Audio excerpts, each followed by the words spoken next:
Right, it's going. Awesome. Thanks, Jason. So welcome back, everyone, and welcome to those of you who weren't able to attend last week. My name is Fiona, and I work for a charity in Vancouver called Sea Smart. So tonight, Sea Smart is hosting a session about species at risk that live in the Salish Sea. So if you weren't here last week, we'll talk a little bit more about some of those species at risk. We'll recap what we learned.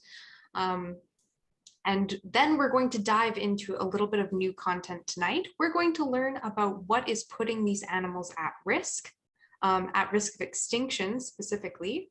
And then we'll learn a bit about the actions that we can take to help these species at risk, to move them out of being at risk of extinction. And these will be actions that we can do in our very own lives. So I would like to begin by acknowledging that Sea Smart is in Vancouver, and Vancouver is on the traditional and unceded territory of the Coast Salish people. So this includes the Musqueam, the Tsleil-Waututh, and the Squamish people. And I am so happy and grateful that I get to live, work, and explore on this land. It's such a wonderful and gorgeous place. I'm so grateful to have the opportunity to be here. All right. I would also like to introduce my colleague, Jason. He's joining us tonight just to help me with the chat. So if you hear him, he's just going to be reading some of your answers in the chat so they're not up on my screen and I can still see my PowerPoint. But Jason is a colleague of mine and he's just here to help out tonight. Hi, everyone. Okay. So you're also more than welcome to turn your cameras on and answer questions verbally if you'd like. If you'd like to answer questions in the chat, you're more than welcome to do that as well. It's whatever you're comfortable with. But right now, my question for you is, can anyone tell me what these 4 animals we see on the screen are?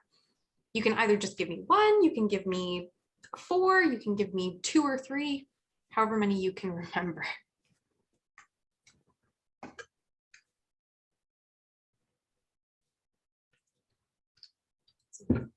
I'll give you a minute to type those out. Some of them have pretty long names.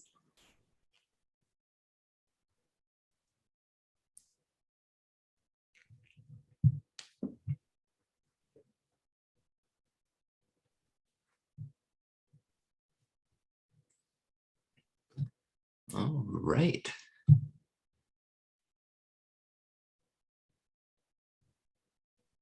So we've got some answers coming in. Jason, what are the people saying? We do. From Shelley and Victoria, I think I've named all 4 here. We have our leatherback sea turtle, our orca or killer whale, our stellar sea lion, and basking sharks. Fantastic. I'm so glad that you remembered. So the one thing I'll add to that is that this is specifically a southern resident killer whale. So remembering that that is a specific ecotype of killer whale, and this wonderful killer whale has its own food preferences, dialect, and culture compared to other types of killer whales that can be found in other parts of the ocean. Fantastic. I'm so glad that we were able to remember those 4 animals. So unfortunately, all 4 of those wonderful animals that we met last week are species at risk, and there's lots of different threats that are impacting them and putting them at risk of extinction. So we're going to talk sort of briefly about some of these threats today. I've broken them down into sort of the 2 threats that are impacting each of the species the most. And then I'm going to talk a bit about what government actions or what higher level actions are being done to help these animals. At the end of our presentation today, we'll talk about what actions we can take as individuals to help these animals and reduce the threats that are putting them at risk. So in these pictures, we see quite a few different examples of what's putting them at risk, but we'll go into detail on all of these as we progress through our presentation. All right, so again, we'll begin with the southern resident killer whales.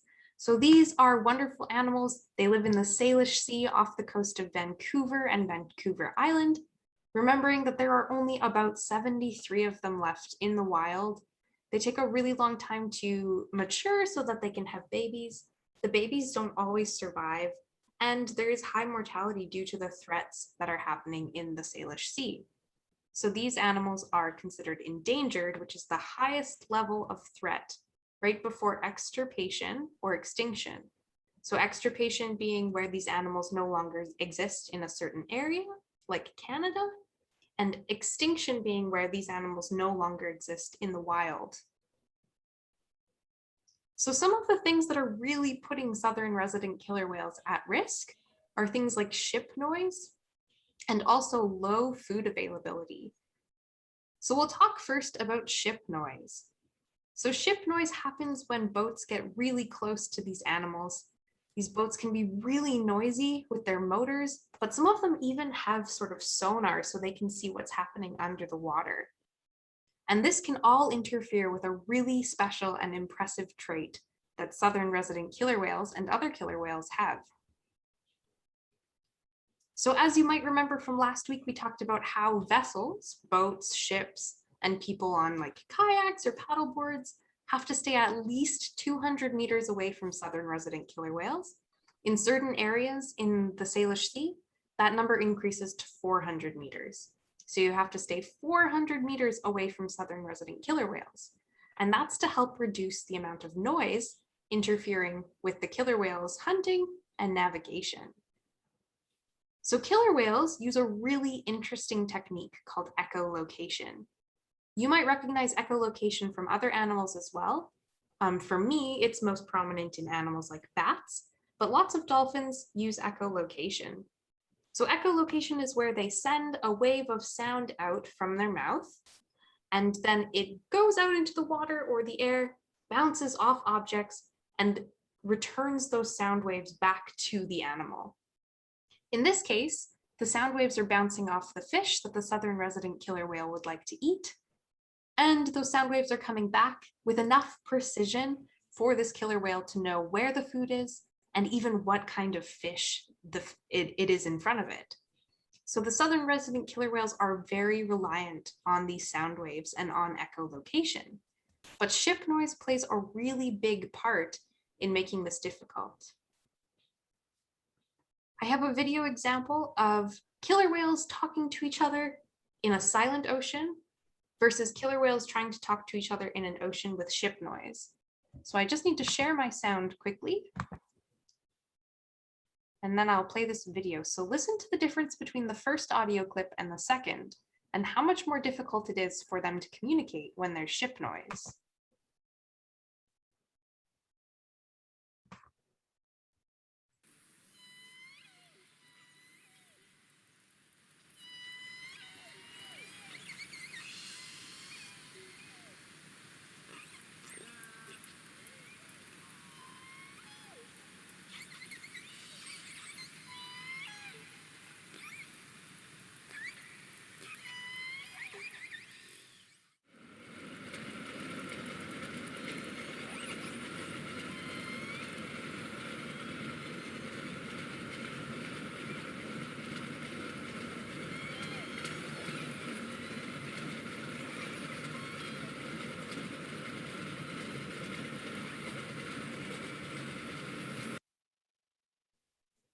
So there's quite a difference between the sound that you can hear when there is a silent ocean versus the sound you can hear when there are ships passing by.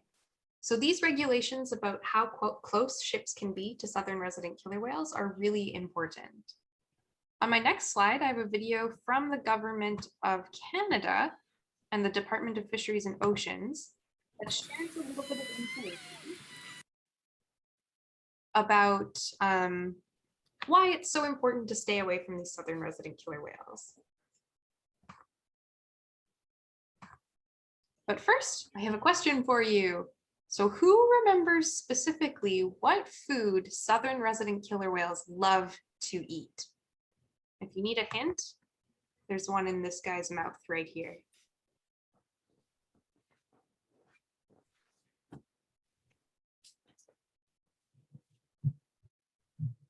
Now we've got some fast fingers there typing away.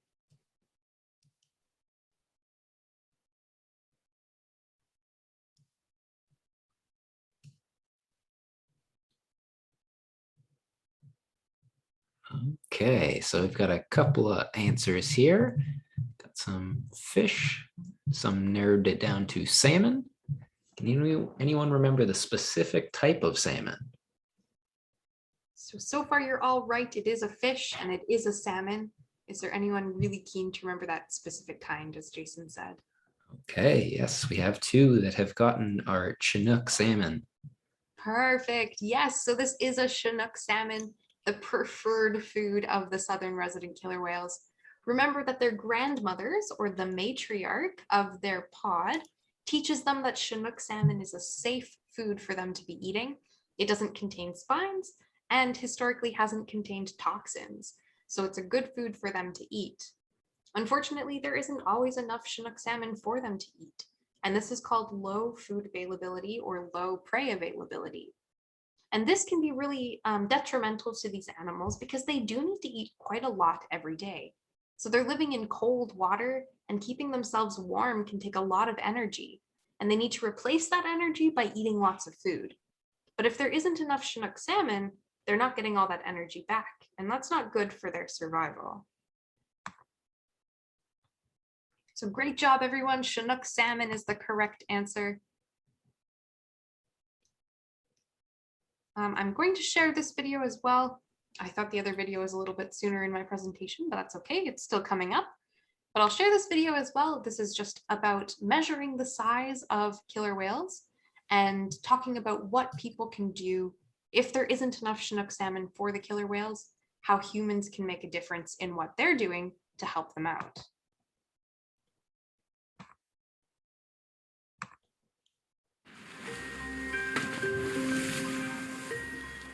Killer whales, of course, are in that category of social animals. And those kinds of animals are easier for us to relate to as humans, too, because they do so many of the same things we do. They have friends. Mothers and calves stay together long beyond the period of absolute dependence. They share food. We share food. We have this population of interesting, charismatic animals off our doorstep, and they're suffering, and we, societally, I think, feel compelled to do something about it.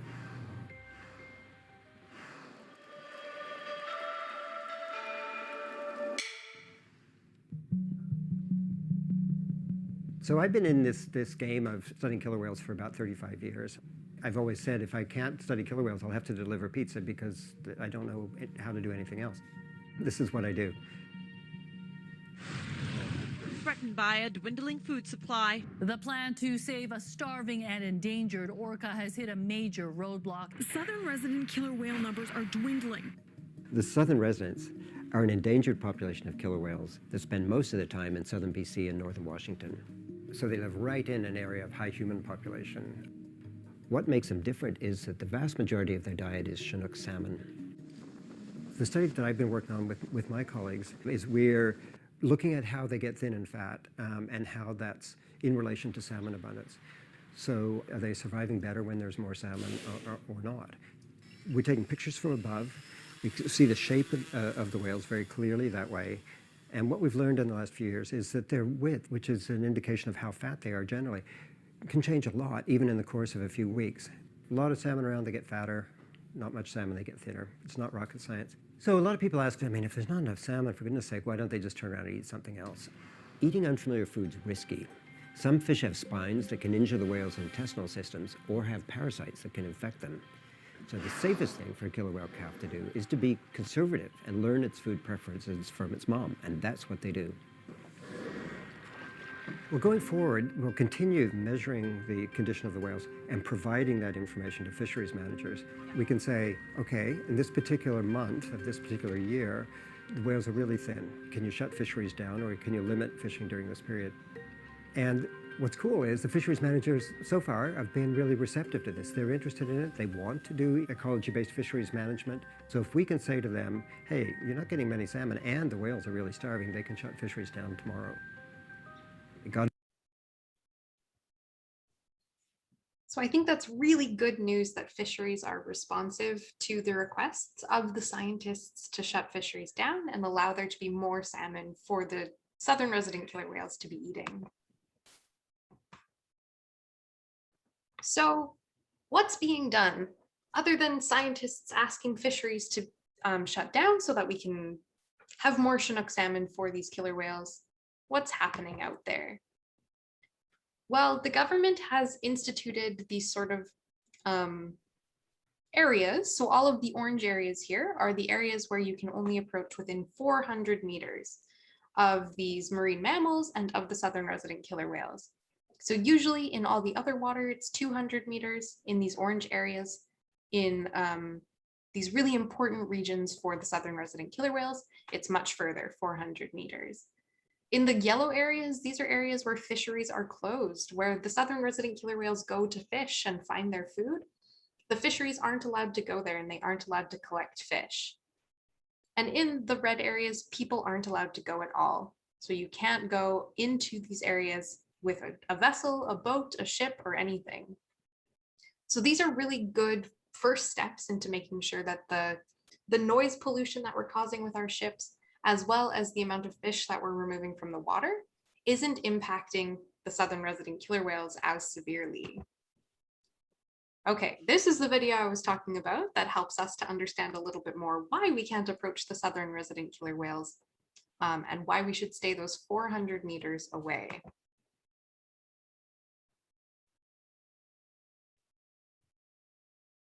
Southern resident killer whales are endangered. As of March 2021, there are only 75 left.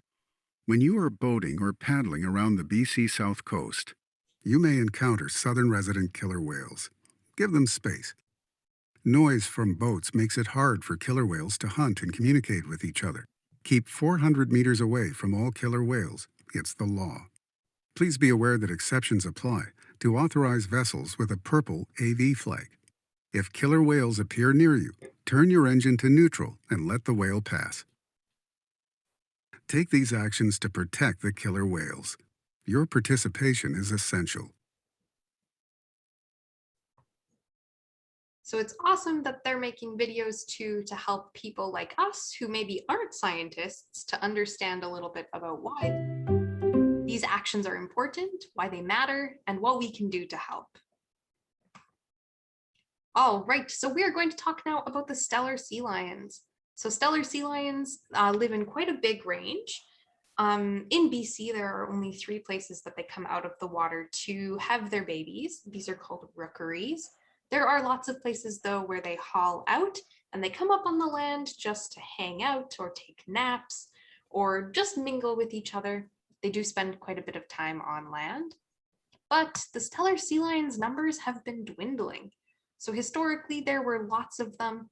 In the past, though, there have been measures put in place to reduce these numbers, either by fisheries or by the government, to reduce how many of these animals are like interacting with fisheries or eating the fish that we want to eat.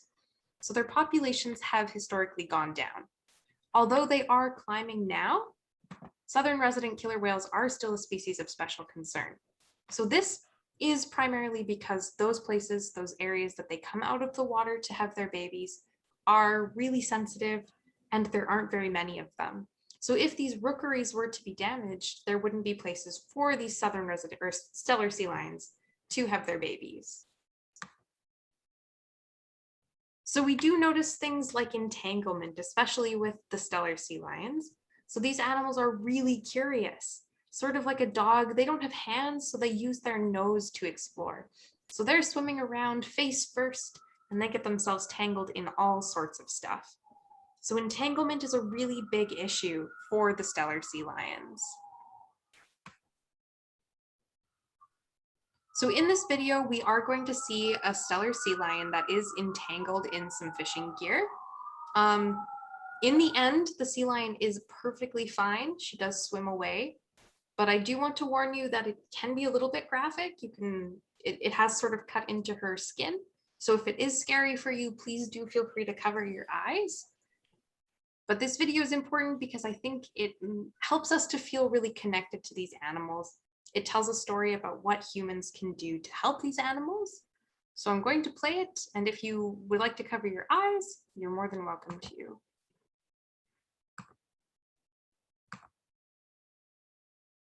Today we're here at Fanny Bay. Over the last week or so, we've had several reports of sea lions entangled in gear, garbage, mostly plastic garbage. Those animals are suffering very, very badly. The injuries are devastating. The process involves immobilizing the animal with a darting cocktail or a drug cocktail that we developed at the Vancouver Aquarium that has been now used in several parts of the world to successfully immobilize wild stellar sea lions and California sea lions and get to them, remove their gear, and return them to a state of health and happiness. Indeed, we were successful in our attempt and got an adult female stellar sea lion disentangled. Oh, yeah.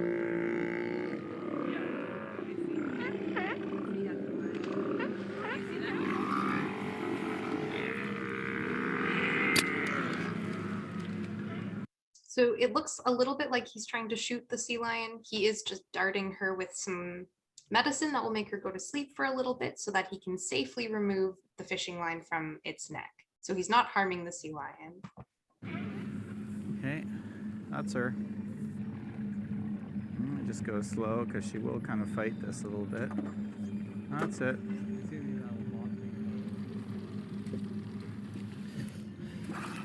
Oh my gosh, it's in there. Just don't want it to. Oh my gosh. Sorry, big girl. Okay. You're doing good, right, girl? Hi. There's your eyes. Yes. There's your live eyes. Yeah. She's, oh yeah, now she's looking like a real sea lion. Oh my gosh. I think I feel awesome. I mean, this is the whole reason that I wanted to be a wildlife veterinarian, is helping animals out, especially those ones affected by us, right? So, oh my gosh, it feels really good. My heart's kind of going. That was good. That was good. Whew. All right. So some of the fishing gear that ends up in the ocean is what we call ghost gear or ghost nets. And this is fishing gear that is accidentally abandoned. So perhaps it fell off a boat, or it got caught on a fish and was pulled off the boat, or it was forgotten or left behind. And this can float in the water doing what it does best, catching animals. And once it does that, there's no one watching the line to make sure that it can get off those animals, or that those animals are pulled onto a boat or on shore. So these animals swim around with this line or netting around their bodies. So in the case of this stellar sea lion, she was probably a little bit smaller when she got tangled. And as she grew, the fishing line didn't. So it ended up sort of cutting into her skin. And she was in a lot of pain, but she did end up getting free. So it's really important that this fishing gear doesn't end up in the oceans. So we'll learn a little bit about what we can do to help. But at this exact moment, I would love to know how this video made you feel. If you wanted to type in the chat just an emotion that you felt while watching this video, that would be awesome. So some suggestions that I felt while watching this video might be sad or hopeful, because people are out there making a difference. Think of the emotions that you were feeling and feel free to share those if you're comfortable.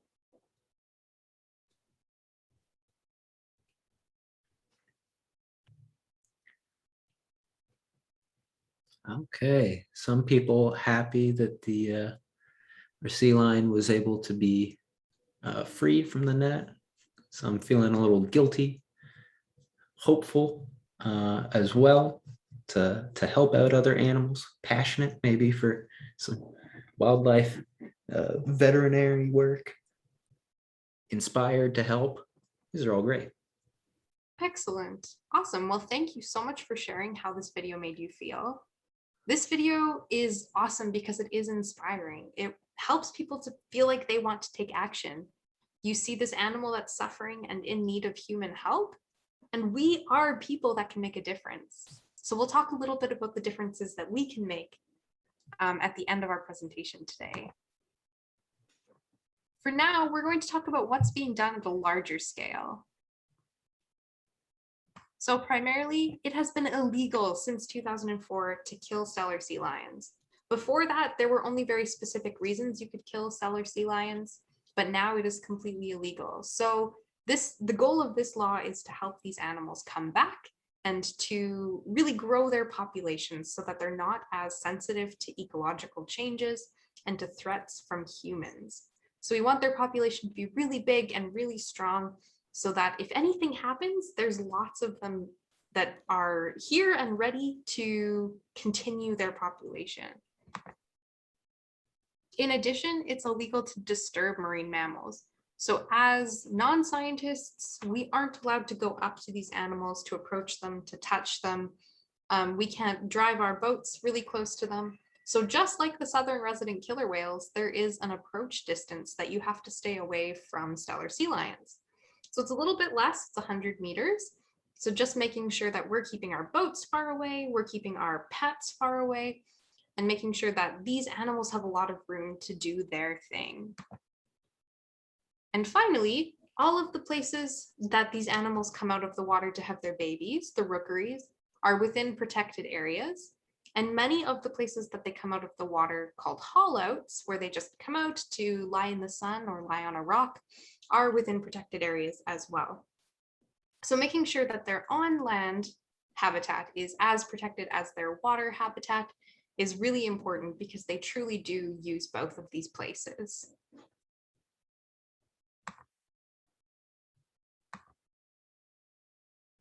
Okay, so moving on to one of the strangest creatures we talk about, the basking shark. So we learned a lot about this animal. We learned last week that there historically have been thousands of these animals in the Salish Sea, but since 1996, there have only been 6 confirmed sightings of basking sharks in the Salish Sea. So the basking sharks aren't super populous or plentiful in this area, but they are still present, and they are a species at risk. So the basking sharks are endangered. This picture is a pretty funny picture of somebody who came to find a basking shark a really long time ago. And this is sort of their artistic representation of them. But I want to know, so basking sharks swim really close to the surface of the water, like you can see in this picture. Its back and its fin are out of the water. And that's because there's lots of plankton at the surface of the water. So this is where the sunlight reaches. This is where little plants and animals can grow and thrive. And that, of course, is what the basking shark is eating. So this is a great place for the basking shark to be. But other than plankton and basking sharks, what else can you find at the surface of the water? So I'll give you a second to type that into the chat. So either on top of the water or just below it, what can you find at the surface of the water? All right, Shelley has a suggestion of some garbage. Kelty says goals. Excellent. I've got a hint for you here as well. Victoria says small fish and plastic debris.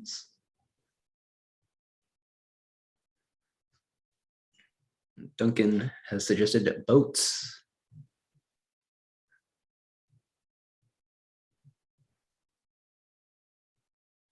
All right, excellent. So I think we covered the 2 things that I wanted to talk about with basking sharks. So the first one being boats. So boats at the surface of the water can lead to boat collisions. But the second thing, of course, being pollution. So that garbage, the plastic pollution, that also floats at the surface of the water. And as the basking shark is eating, it might be ingesting some of that plastic as well. So that's something that we want to help prevent. We can also see that plastic isn't the only pollutant that floats at the top of the water. In this picture, we see an oil spill, and all of this oil is floating at the top of the water as well.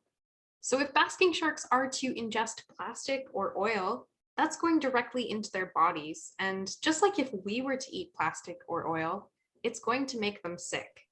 So we need to make sure that we are reducing the plastic that's going into the water, but also making sure that we can do everything we can, such as like car maintenance and not washing oil down our storm drains, to keep those pollutants out of the water as well.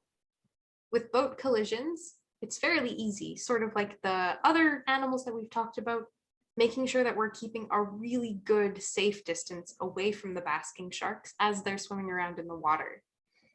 So these animals too are curious. They have been known to come right up to boats and even bump boats that weren't in their way. So it's really difficult sometimes to make sure you're staying out of the way of a basking shark. But if you do notice one, there's a really good reporting hotline so that ships know that they have to steer clear of that whole area and let the basking shark do its thing and not be in a collision with a boat. So at that higher level, what's being done? Well, in Canada, killing any shark for its fin is illegal. So in some places in the world, eating shark fins is a delicacy. So it's a really important part of a culture or a tradition, but it does harm the shark, obviously. To remove its fin is certain death for this animal. And it is really wasteful. So you're just taking the shark's fin and the rest of the shark is used for nothing. So it's not a good thing for these animals. So the 13 or 14 species that are in the Salish Sea, all of these sharks, it's illegal to kill them for their fins. For basking sharks specifically, since there are so few of them in the Salish Sea, scientists want to continue to observe them and understand more about them. So understanding their behavior, how many of them are truly out there, what they're doing, what they're eating, and where they're going, so that we have a better idea of how we can take care of them. And finally, helping people to understand what they can do when they interact with the basking shark. So making sure people know to stay a really good distance away from them, perhaps how to disentangle them safely, both safely for the shark and for the people disentangling them, how to avoid them when you're in a watercraft, so not bump into them or have a collision with them, and how to not accidentally catch them while you're fishing for other things. So all of these things are really important. And in the next few years, we're probably going to see way more information about how to safely interact with basking sharks in the Salish Sea. And finally, the last animal that we talked about last week was the leatherback sea turtle. So we learned that these animals, that these animals nest on beaches in equatorial or warm tropical places, but they come up to the cold waters of the Salish Sea to look for jellyfish, their very favorite food. So these animals are a species at risk here in the Salish Sea. And they are endangered, so there's not very many of them left. And we want to do everything we can to make sure that they can continue thriving here and finding their favorite food. So a really big concern with the leatherback sea turtles is fisheries bycatch. So obviously this isn't a leatherback sea turtle, this is a mako shark, but this image is a really good representation of what fisheries bycatch is. So fisheries bycatch is when people go out to fish for a very specific type of fish. So all of these nice little silver fish here, but they accidentally catch something completely different. So in this case, the mako shark. And when they catch it and they haul it onto their ship, by the time they're able to get it out of the fishing gear and back in the water, it has had a truly stressful experience.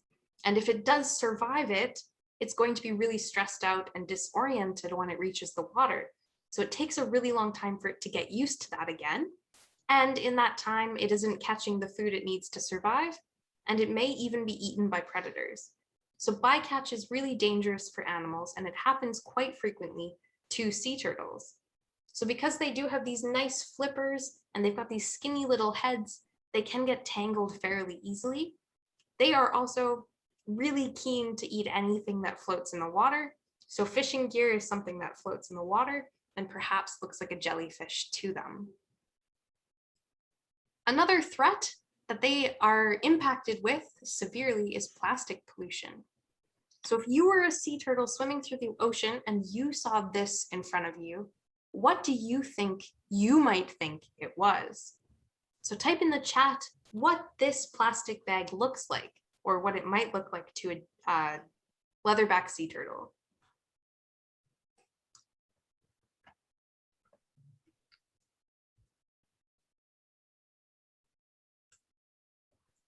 All right, we have a round of jellyfishes. Excellent, yes. So this plastic bag looks very much like a jellyfish, even to our trained eyes. But leatherback sea turtles don't know that plastic bags exist. They don't know what they're for. They think they look a lot like jellyfish. But if they ingest these plastic bags, there's a good chance that they could get stuck over their face, suffocating them, get stuck somewhere in their digestive system, making it really hard for food to pass by. And if they get to their bellies, it fills their bellies up, but it provides no nutrients. So they'll feel really full, kind of like you would feel if you ate a big bowl of popcorn, but it provides no nutrients. So this leatherback sea turtle isn't getting any nutrients for plastic, just like if you were to eat popcorn for every meal of every day. So some of these sea turtles have been known to eat a bunch of plastic, have a full stomach, and die of starvation.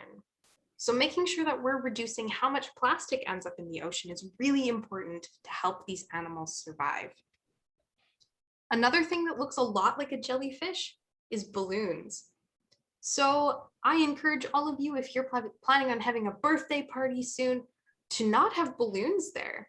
Instead, bubbles are a really good alternative if you wanted to blow some bubbles, because all of our garbage has a chance to end up in the ocean. And especially with balloons, because they can float away if you accidentally let go of them, they're likely to end up in the ocean, get ingested by sea turtles, and that's not good. So making sure that we're being really extra careful with the things that we're using and making sure they're disposed of properly is a really good way to help these sea turtles. All right, I've got a quiz for you, another one. So the question is this time, what is the name for the small plastic pieces in the ocean? So these are the ones that are less than 5 centimeters across. I've got some options for you here in case you're not sure. So are they tiny plastics, plastic sand, microplastics, or snack-size plastics?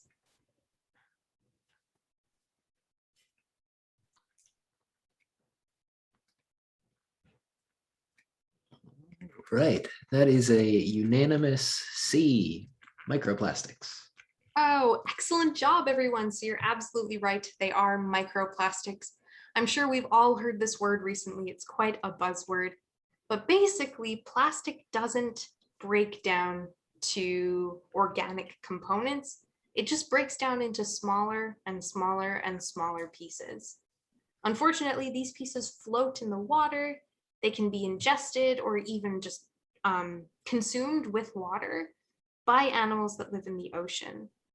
So there are some pretty scary stats that nearly every baby sea turtle in the ocean right now has pieces of plastic inside it.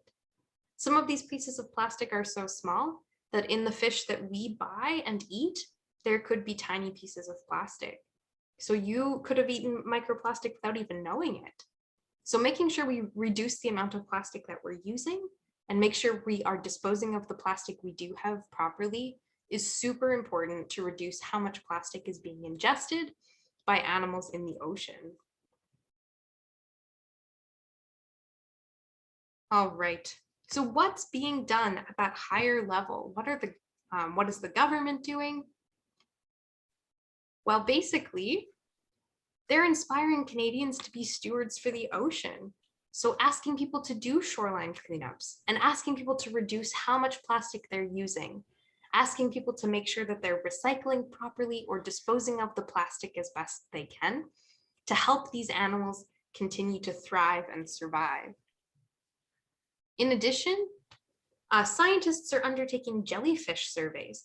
So they're understanding more about why the leatherback sea turtles are coming up here to Canada, what they're doing while they're in our waters, where they're finding these jellyfish, what kind of jellyfish they're eating, so that we can make sure that we are helping to preserve the jellyfish, so there's more food for these animals, these sea turtles, when they come to Canada's waters.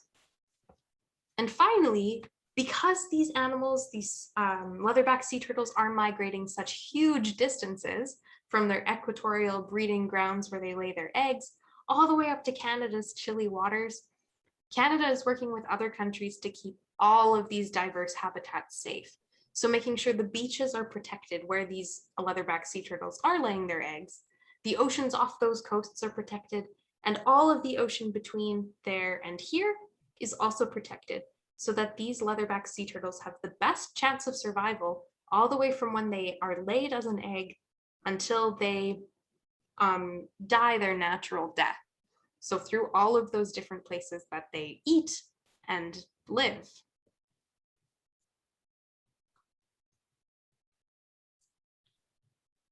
So today we learned about quite a few different major threats.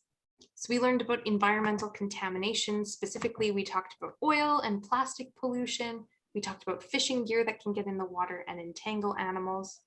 We talked about boat collisions and we talked about acoustic disturbance. So all of that ship noise that's interrupting the echolocation of our southern resident killer whales. We also learned about bycatch, so where fisheries accidentally catch something they didn't mean to, and when there's not enough prey available. So when we eat all the Chinook salmon and there isn't enough Chinook salmon left for those southern resident killer whales. So that's a lot of threats that we learned about today, but there's lots that we can do to help these species at risk. So this slide has lots of different things on it. We're going to go through it pretty quickly, and then I'm going to get you to choose one of these things. You'll commit to trying it out in the next week and put it in the chat. So this will be your action that you want to take in the next week. So we can help prevent boat collisions by watching wildlife from a safe distance. So whether we're in a boat or on the shore, we can make sure we're watching these wildlife from a really good, safe distance. But we learned all about how far we need to stay away from animals while in a boat, so we can make sure that we're doing that as well.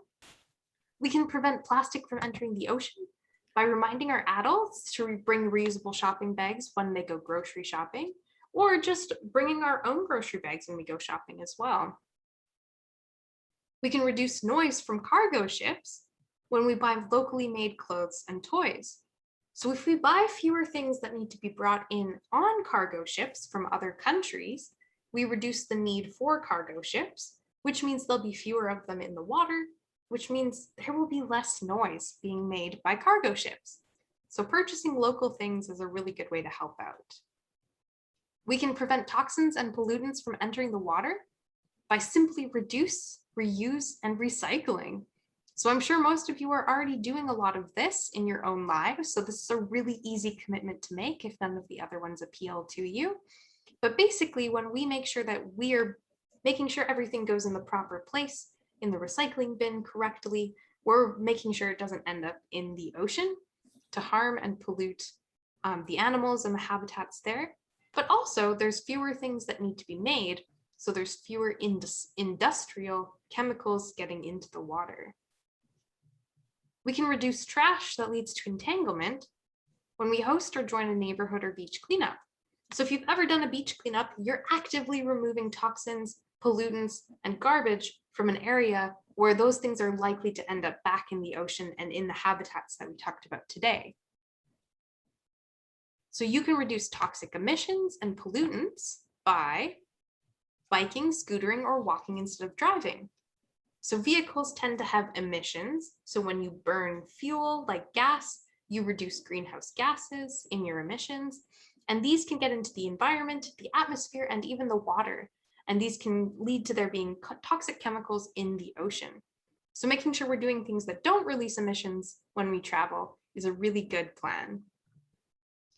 We can help prevent entanglement by losing the loop. So simply what this means is if you put anything in the garbage that has a loop, cut it before you put it in the garbage. So a really good example right now is disposable masks. So those ear loops that go behind our ears to hold the masks on, before you put your mask in the garbage, give those a snip so it's no longer a circle. That way, if that mask unfortunately does end up in the ocean, things can't get tangled in that loop. Another example that we've probably all seen in the media is those 6-pack rings that come on soda. So making sure we give those all a snip so things don't get tangled up in those. We can reduce bycatch and increase prey availability by making sure we eat only sustainably caught fish. So this means making sure there's enough fish for those populations to continue growing and there's enough food for animals in the wild to eat. So in Canada, looking for this ocean-wise symbol is a really good way to know that you're eating fish that is sustainably caught. And finally, you can appreciate and understand the importance of nature, of all of these wonderful species at risk and the habitats they live in by learning about the nature near you. So whether you live in Vancouver and you learn about the ocean, or you don't live in Vancouver and you learn about parks and wild spaces close to where you live, you're helping animals at risk by just simply appreciating them and growing that desire to help conserve them. So what I'm going to get you to do now is choose one of these actions or another action that relates to the threats that we talked about today and commit to trying it out in the next week. If you'd like to share it in the chat to help inspire other people, that would be awesome. And I'm going to get Jason and myself to commit to one as well. So Jason, which of these actions do you think you'd like to try in the next week? I think I'm going to take a trip down to my local beach down here in South Surrey and do a little bit of a cleanup. Oh, excellent. That's a fantastic idea. I think this week I'm going to try walking to the grocery store instead of driving there. And perhaps also I'll make sure I'm cutting all of the loops I'm putting in the garbage. If you have one of these items or another one that you'd like to share with us, feel free to put it in the chat, or you can unmute your microphone and share it out loud.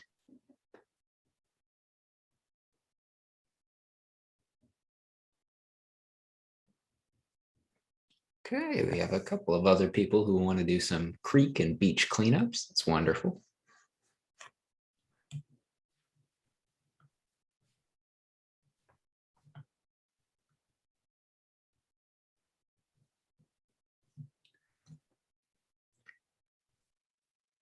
Taking some other forms of transit than driving, always great. There's so many fun ones. If you have a bike or a scooter or a skateboard, those are all really fun.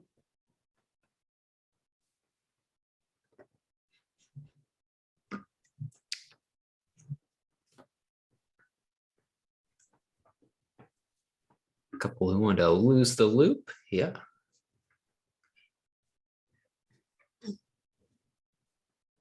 All right. Excellent. Well, feel free to continue sharing the actions that you'd like to take. We'll see if there's any more in just a couple of minutes here.